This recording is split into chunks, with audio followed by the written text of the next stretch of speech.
2000 ATAC ZRT triple. ZRT, yeah, ZRT triple. So, I just got back from picking up my next victim. Some of you guys may know I have a few snowmobiles, and I decided to add this one to my horde. Oh yeah. So, I thought I'd make this video kind of sort of like a how-to slash hint slash tip slash reminder type deal on what to look for when buying a snowmobile. I figured this would be a perfect one considering it's got a shitload of problems with it.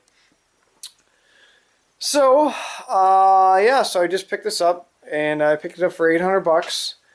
Couldn't beat that deal. It's performance, everything.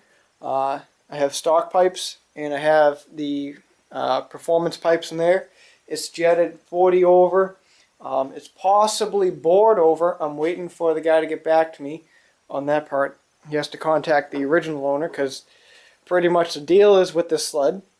The original owner had a mentally challenged son, and I guess they let him ride it one time, and he completely stoved in the front end here and crashed it, knocked out the belly pan, the bumper, as you can see the hood hinge, and a few other odds and ends and stuff.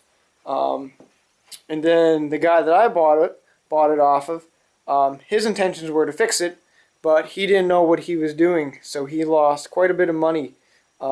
He was telling me that he paid $400 for a parts machine that was just like a chassis and a rear end and no motor pretty much. And he paid for this thing, I think he said like $1,600 or something ridiculous originally. And this was just a little over a year ago. He bought it, I guess, in October. So, I guess now it's in my hands. He didn't quite know how to fix it because there's a problem with the one exhaust pipe. It's dented in, which is causing it a little bit to not fire right. And he didn't know if he could be able to put, he thought he could put the stock pipes back on, but you can't run the stock pipe due to the fact that it's, that because the jets are bored out, I guess, 40, and possibly it has a big bore in the cylinders. This is a 3-cylinder 800. So yeah, I picked it up for 800 bucks. Not a bad deal for around here anyway. And I'll show you some of the things that's up with it, and we'll show you along what to look for when buying a sled. So yeah, the first thing what you want to do is you want to look at your two skis. You want to make sure they're perfectly straight, that they're not out a little bit this way or out that way. You want to make sure they're straight on. Next up, just kind of look in the hood, see if there's any cracks or anything. As you can see, there's still a crack from the accident that the kid had. Also look at your paint. As you can see, my paint is not that good. I have been told that the original owner, I guess, just kind of sort of cleared right over the other stuff, and now, well, it's starting to crack a little bit, but I might have a solution for that come in the future.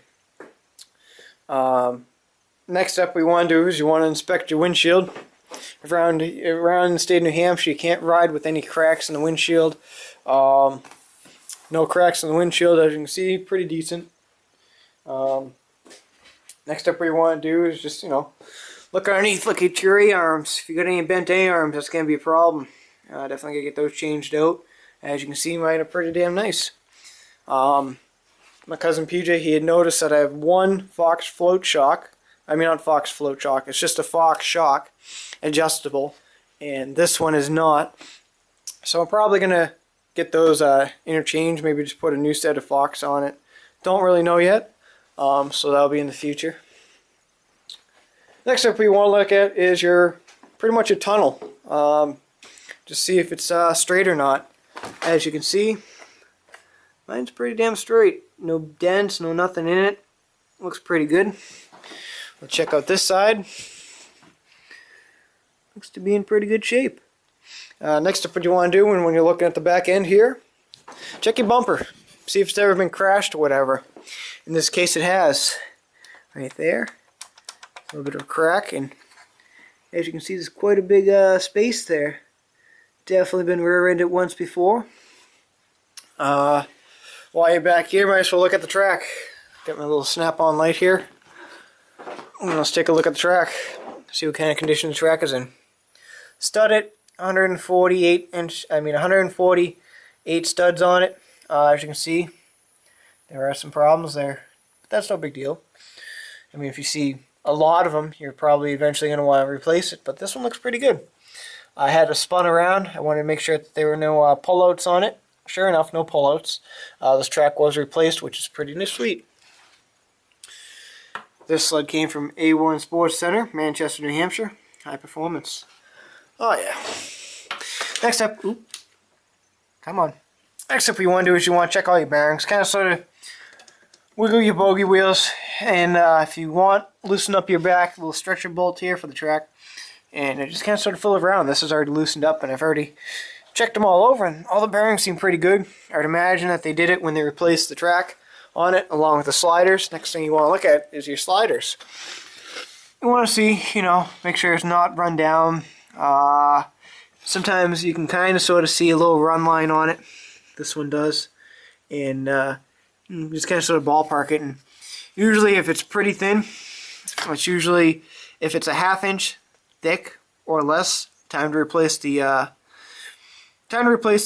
skids.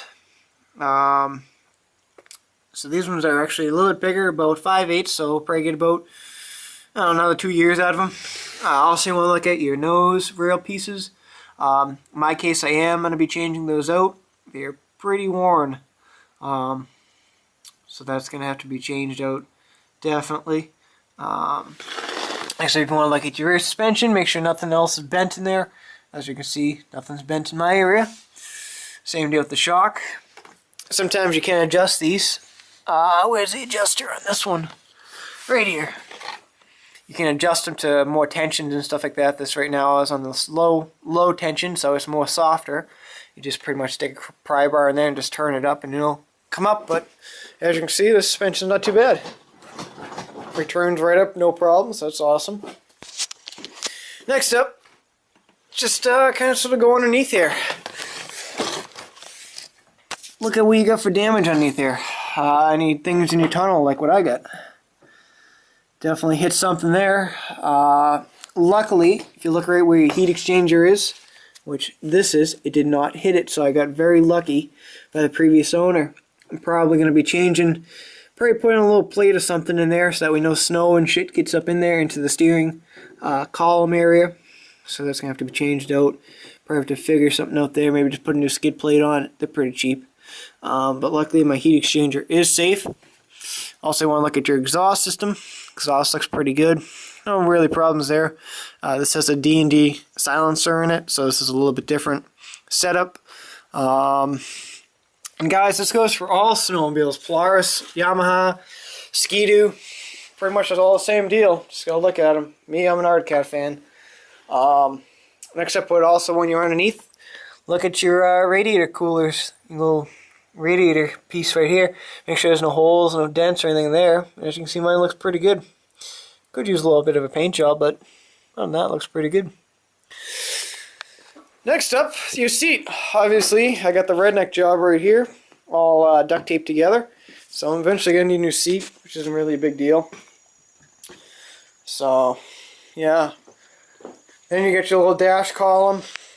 This has 2,720 miles on it.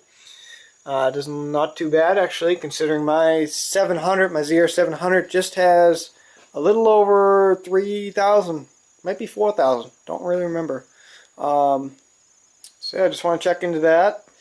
Check your pull rope. As you can see, mine's got a lot of compression anyway. And pull rope looks pretty good. If it's frayed, you're probably going to want to replace that. As you can see, they gave me a little bit extra. Looks like I might need a new handle soon. They must have busted it at one time. Duct tape again. Duct tape fixes everything. Pretty much this sled does not run, so I can't fire it up for you. I can't tell you how it runs. I'll show you why once I open up the hood. But those are just some of the outside things to look for. Check your master cylinder. When you have the hood open, squeeze the trigger. Make sure your brakes are collapsing and everything. So check those out. Make sure all your switches work. If you have it running, check all your switches, make sure your hand warmers work and stuff like that, your kill switch and all that good stuff. But apparently this sled does not run right now due to the fact that the pipes on it need to be changed out or fixed. Other than that, the sled's pretty decent. No cracks in the little headlight here, so that's pretty good. You know, just check your little ball joints underneath here, just kind of wiggle them. If you got a lot of play, probably want to replace them. Just bring them back and forth. Probably could use a little oil in them, but no play, which is pretty good. Just check here. Got a little bit of play to it, but it should be all set. Check your steering. Turns pretty nice, actually. Turns really nice. Same on this side. Do the same deal. Check everything over. Not bad. Sometimes what you want to do is check your shock, kind of so you just lean onto one side, and sometimes you can push it down, make sure it retracts. Mine is retracting, but I am going to get new shocks for it anyway, so that works pretty good. Next up, what you can do is check your carbides, lift up on your ski, have someone underneath look at them, see if I can lift them up a little bit. I do believe mine are probably going to need to be changed, possibly. Can't really tell because I haven't had anyone underneath it yet. So I'll probably be changing those out. They're pretty cheap anyway, about 45 bucks for a set. You know. But yeah, so there's the outside overview. Now for the inside. Now, what you want to do is you always want to check, make sure your hood opens correctly. Mine does not open correctly due to the fact that it's been crashed, like I said.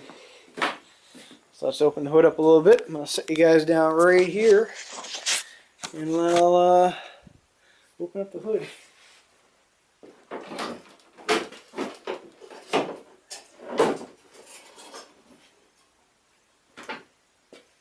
Okay, so we got the hood open. As you can see, we have Simon CRP, CPR exhaust system on it. And this is what I was talking about earlier. Let me grab my light. And this is why it's not firing, due to the fact that the exhaust is completely stoved in. So we're going to get these things shipped out to a machinist at Simon's there. I guess they're going to take a look at them. I got to give them a call tomorrow. Like I said, I just picked the sled up probably about an hour and a half ago. Also, if you have a PSI checker, check your cylinders. I have 148 pretty much in each cylinder, which isn't too bad. Might be a little bit more. I mean, usually ballpark, it's pretty much what it is. I have not yet checked it. Usually it should be around 148. I've not yet checked these, but I imagine it pulls over pretty good. I mean, you can tell pretty much. I mean, if you have a hard time pulling it over, well, not hard time, but average, then pretty much you're all set. Next up, just check your tools. Sometimes your tools will be in a different spot. My tools are all there, which is pretty cool. Check your liquids, if they need to be filled up or not.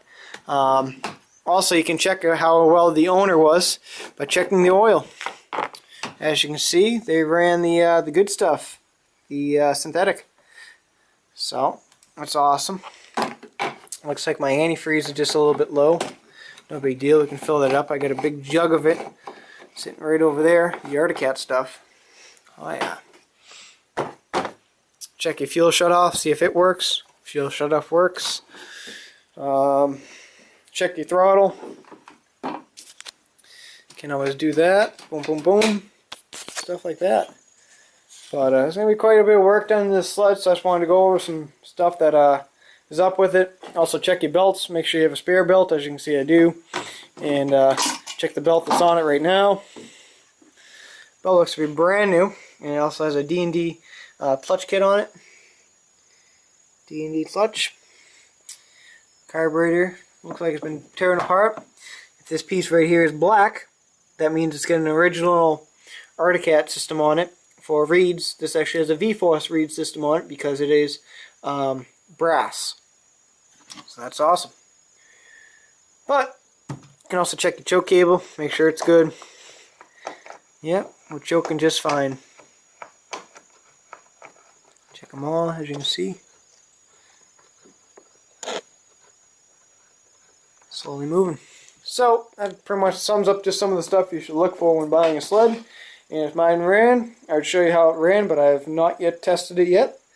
So I guess I'll just give you guys a ballpark on what to look for when buying a sled. In my case, I think I got a pretty good deal considering I just got to change out the seat, the little tunnel part, fix the hood a little bit, and get my pipe straightened out. And maybe look into some new shocks and carbides. So definitely, if you like my videos, subscribe. Always got something new coming in the shop. Mainly work on tractors, but every now and then we'll go out buy a new snowmobile. Oh yeah, guys. I'll talk to you guys all, well, pretty much by the end of the day, because I make a video every day. And yeah, so hope you guys enjoyed this video. Talk to you guys later. Where's the damn end button? Son of a bitch.